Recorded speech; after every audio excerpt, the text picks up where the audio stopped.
Hello and welcome. I'm Enigmius, and this is episode 15 of the Ultimate Feed the Beast Reloaded. Today we're talking about red power logic for our automatic farming frame gantry.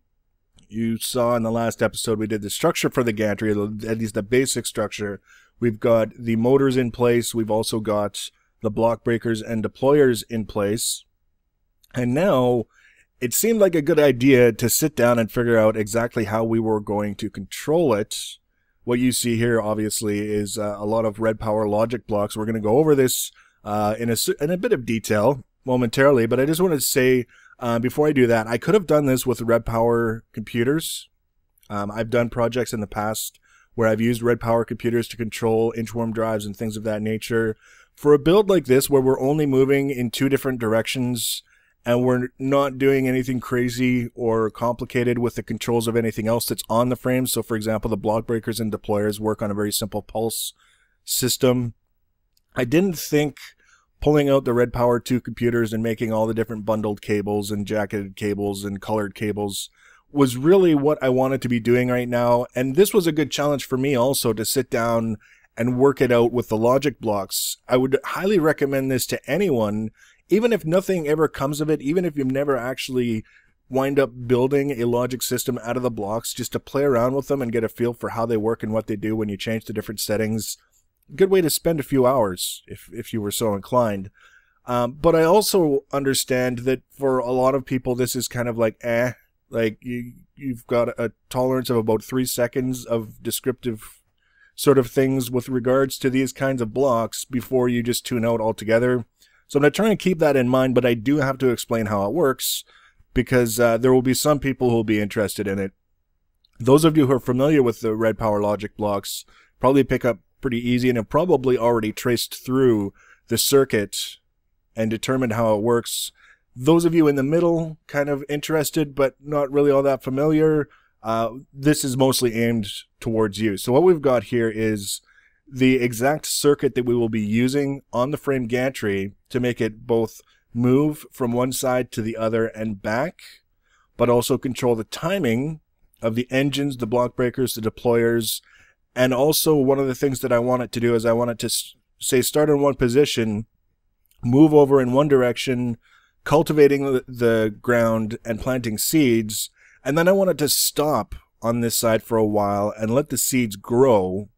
And then after a certain amount of time, come back this way and harvest it all. And then once it gets to this side, it will immediately turn back around, cultivate again to get those little dirt blocks that the slime squished, plant more seeds, and then stop again at this end.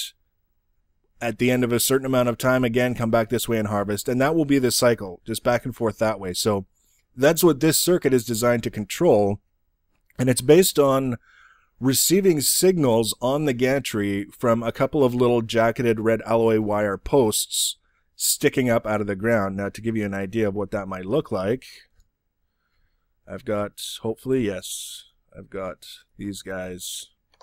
So we would have, for example, on one side, that's a torch, not my claw. That's, yeah, okay. Stick this guy here. So it would look something like that, and this would be, it would have a redstone torch underneath it or something to create the signal, but either way the gantry would slide along and have its own sort of means on the gantry of connecting to this temporarily. It receives the redstone signal, and then when it starts moving the other way, it just breaks away cleanly, goes to the other side. There will be an identical torch or a post on the other side. So all we're really doing is we're controlling the whole thing by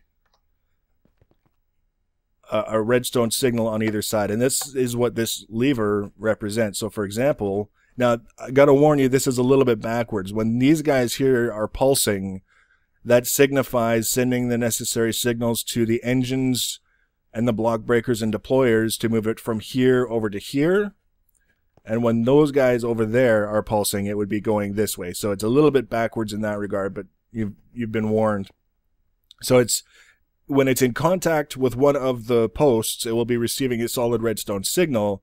But then when it starts moving in the other direction, that signal will be gone. So that's why we use this toggle latch here. That's what this is, if you're not familiar. It's a toggle latch. so that the signal stays on. And a toggle latch basically produces a redstone signal all the time, and it's just this lever here that determines which side of the block this signal comes out of. So for now, we've got the switch here, sending a redstone signal over to here into this AND block. We've talked about this before. It has configurable up to 3 inputs. We're using this one and this one right now. And the way this works is when it receives a redstone signal on this input and this input, that's why it's called an AND block. When it receives a redstone signal on both, it will send a redstone signal out the output. So you can see here, we've got the solid redstone signal coming in here. This timer is producing just a pulse. So it's just that brief window when both are on, and during that time it sends it out this end here. And then we've got it also going into this repeater, which we can configure a delay. This one's sort of midway. It's about a 1 second delay right now.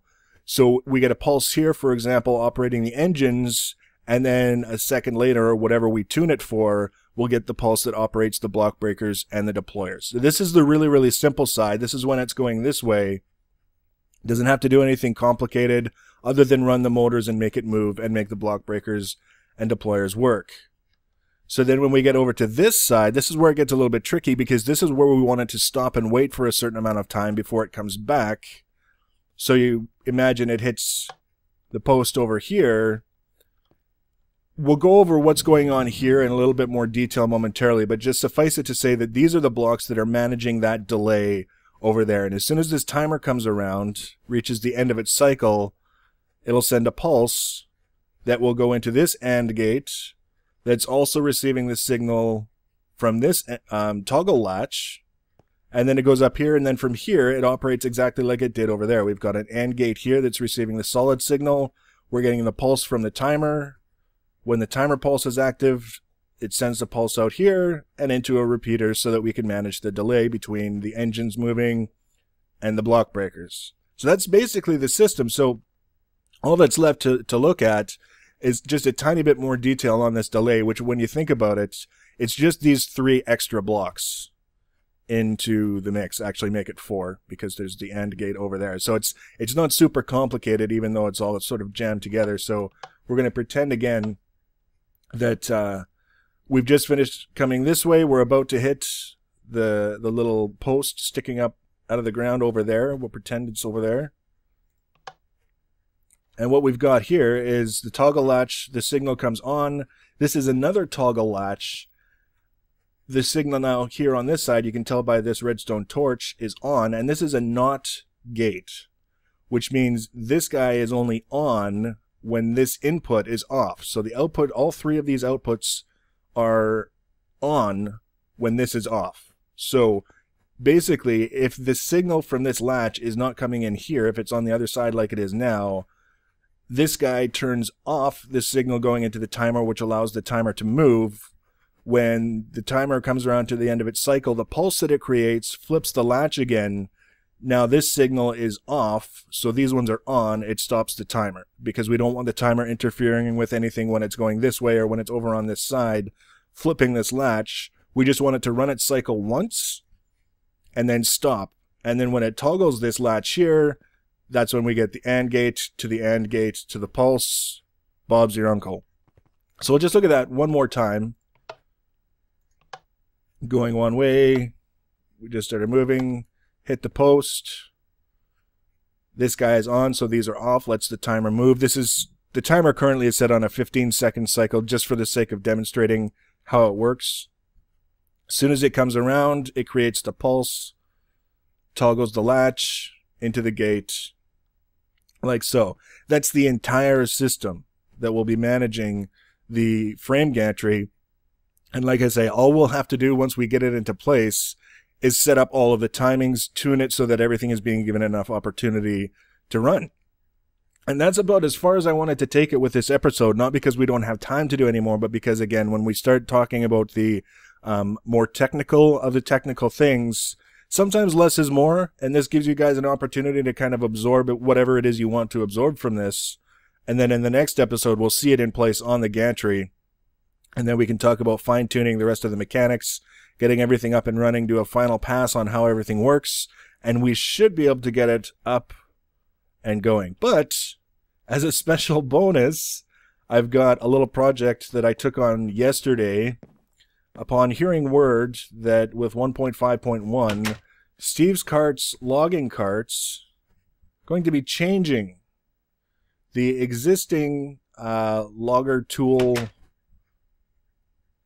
I guess, efficiency, performance is going to be reduced by a certain amount. It's also going to have a durability factor added to it. And if you want to have a cart that runs similar to what we were used to up until now, you would have to use a Galgadorian cart, which would have no durability and would apparently harvest a little bit better, but gassed tiers and diamonds out the wazoo. And just, I've looked at Galgadorian components for making the Galgadorian drill bit before.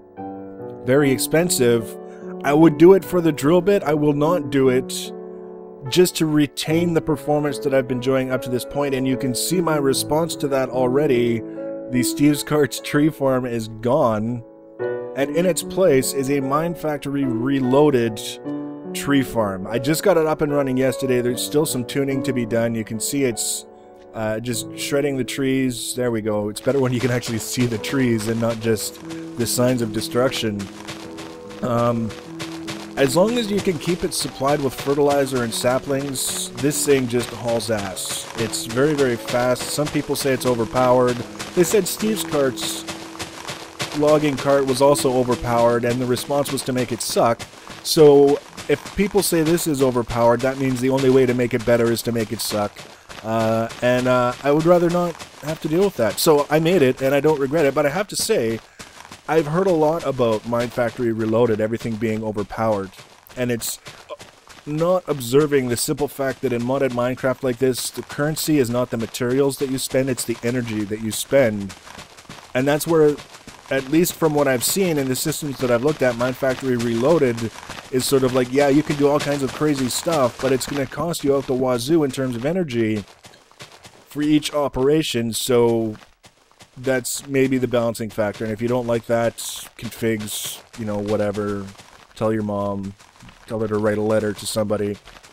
So this is what I've done. Now the thing is, I've actually, about 3 weeks ago, I started work on an editorial talking about balance, and I'm now motivated more than ever to actually finish that editorial and get it out, because it's one of these things where this took me 4 hours to set up. The irony is that I had all of this Mine Factory Reloaded rubber lying around that I just wasn't using because I hadn't had a chance to sit down and look at what MFR had to offer. In the meantime, like I say, I'm just reading all this stuff saying it's overpowered, all the machines are so cheap, they do all these crazy things. So I put them all together.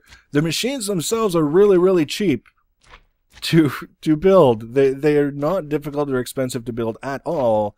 What was expensive was all the frickin' plumbing. 3 stacks of redstone energies conduit, 3 stacks, actually no, this was just, I think, 1.5 or 2 stacks of liquiducts, 3 stacks of pneumatic tubes underneath, keeping the whole thing together. It's really, the cost was in the plumbing and the time to set it all up so that everything works, and I still, like I say, I have to get more saplings into it. I need to get more fertilizer into it. I need to get an automated system for making the fertilizer that won't be available to me until the gantry is done. It's a lot of setup, and then once it's there, once it's in place, the upkeep is minimal. And that's exactly what I'm looking for. I'm not interested in, I set up a tree farm and now I have to maintain it and spend all this time maintaining it. And I set up frame gantry, and now I have to spend 15 minutes a day checking on all the different things to make sure they're not clogged up or bunged up or broken or out of energy. It just works because I set it up properly. I've got a satellite with all the blue electric stuff, and every day I have to go up there and fix solar panels and do it. I'm not interested, because if I had to do all that crap, all of the new projects that we have on deck for the future would be canceled. And that's just the way it works. We need time to move on. We need time to not be dependent on this micromanaging maintenance nonsense that is the latest trend. Started with, thank you, Gregorius, trying not to use an adolescent name for you here.